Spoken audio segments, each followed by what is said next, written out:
أعوذ بالله من الشيطان الرجيم بسم الله الرحمن الرحيم الحمد لله رب العالمين ثم الصلاة والسلام على المبعوث رحمة للعالمين محمد بن عبد الله وعلى آله وأصحابه ومن والاه أما بعد السلام عليكم ورحمة الله وبركاته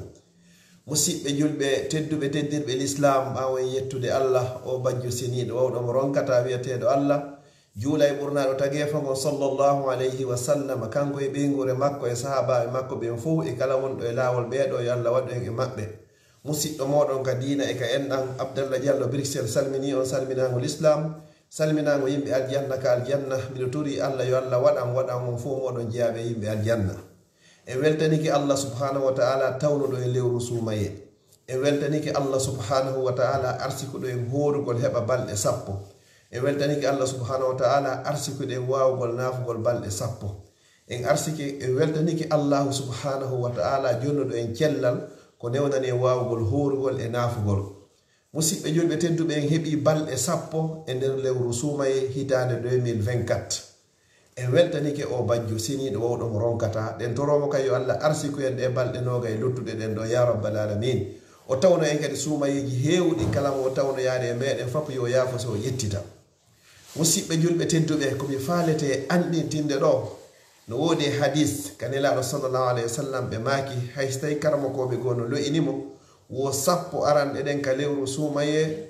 ɗum ko yurmede sappo hakkundeje ɗen ko yaafede sappo sakkitere ɗen ko rinɗinede e natugol yiite jahannama yo allah taw hara allah tippini yurmede makko nden e meɗen e nder ɗe balɗe sappo ɗo o yaafo en ɗe hakkundeje ɗo musidɓe julɓe tedduɓe balɗe sappo iwi e nder lewru suumaye balɗe sappo ɗuytiki e gurnaji meɗen ɗi kala e meɗen marnoɗo balɗe capantati ko wurata ya andu a luttiri balɗe nogay fi honɗum ka balɗe sappo ɗoyti wo haray ɗo ɗeɗo ɗe yehi ɗe artata ila yawmel qiyama joni noon allura sumayga koyen tasko ɗo balɗe sappo yehi calculi e nder ɗe feƴƴo sappo ɗo feƴƴuɗe ɗen ɗo est ce que a wawi wadde dewal ngal allah yiɗi yarli e nder ɗe balɗe ɗo est ce que a wawi rewgol allah tawata ɗum no waway wonde saabu ko okkuma aljanna si tawi ɗum ɗon wawari wadde andu haray hay hunde lawaki taw haray koye ɓeydi wakkilade hittinen ado lawade musidɓe julɓe tedduɓe sappo ɗuytike lutti nogay o nogay ɗo kadi toroɗen allah yo allah arsiki en okka en feere e fiira e doole wawi waɗgol dewal e nder ndu ɗe balɗe sappo nogay luttuɗe ɗo inchallahu ko adi lawade haray ɗeɗo ko yurmede ko yaafuye ko rinɗinede woni arde nder ɗe balɗe ɗo joni noon hiɗen toro subhanahu wa ta'ala on o ɓantuɗo kammuli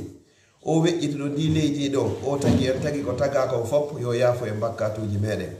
haray musidɓe julɓe hiɗen luttiri piiji buyi ko waɗete wakkilagol horgol hiɗen luttiri piiji buyi ko waɗete naafugol hiɗen luttiri honɗum janngugol alquran hiɗen luttiri honɗum huntingol horuɓe hiɗen luttiri honɗum ittugol sadaka hiɗen luttiri honɗum jokkugol enɗan hiɗen luttiri honɗum insinagol tuuba rutto ko allah hiɗen luttiri honɗum jantagol inde allah bimɓe kikiɗe hiɗen luttiri honɗum hebbingol torare hiɗen luttiri honɗum wallitagol miskine hiɗen luttiri honɗum wallitagol alyatima hiɗen luttiri honɗum wallitagol sonnaɓe ɓe mara ko kipa ɗum hiɗen luttiri honɗum jogodirgol yaafodirgol muññodirgol hiɗen luttiri honɗum jangugol alqur'ana bimɓe kikiɗe jemma e ñadroma hiɗen luttiri honɗum tentinino tubugo rutto ko allah toro allah yo allah o renndin en e natugol yiite jahannama kala ko allah on okkuma kala ko heɓuɗa e hoore o aduna sa heɓari l'islam haray ala hay hunde ko heɓi kala ko wopuɗa e hoore o aduna sa wopari l'islam haray ala hay e hunde ko faɗuɗa en toriki allah o neminirɗo e nema l'islam yo duumingen e muɗum o ƴettita en e muɗum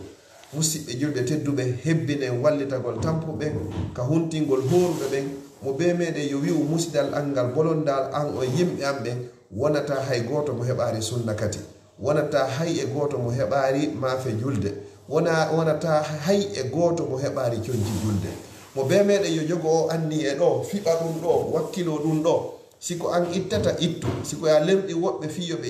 ittu haray musidɓe julɓe tedduɓe onon ɓeɓe ya allah yaññani feere e allah ho mbagori jawdi haray hewti ka wawata heɓon Allah okka on o okki on aduna heɓoyon kadi laakara ko fi honɗum Allah okki on aduna okki on jawdi si o wurti kadi ɓerɗe moɗon ɗen kadi on yiɗi kadi on suusi ittugol sadaka haray on heɓi aljanna aduna heɓoyon kadi aljanna laakara nene gotoɓe tedduɓe wata on añan hoore moɗon huntine ɓe horuɓe ñammine ɓe weelaɓe holtine ɓe holuɓe honne ɓe huluɓe ittane fittane ɓe wonɓe wullude gonɗi fewno ɗo sonjaji ɗin heɗi ka meɗen ƴette jawle moɗon ɗen itton ƴette jawle mon ɗon ɗen okkitiron ƴette jawle mon ɗon ɗen ardinanon hoore mon ko adi on ardinede itte sadaka ko adi on ittanede sadaka juule ko adi on juulede moƴƴe ko adi ɓe moƴƴintinde on loote ko laɓɓinon hoore moɗon ko adi ɓe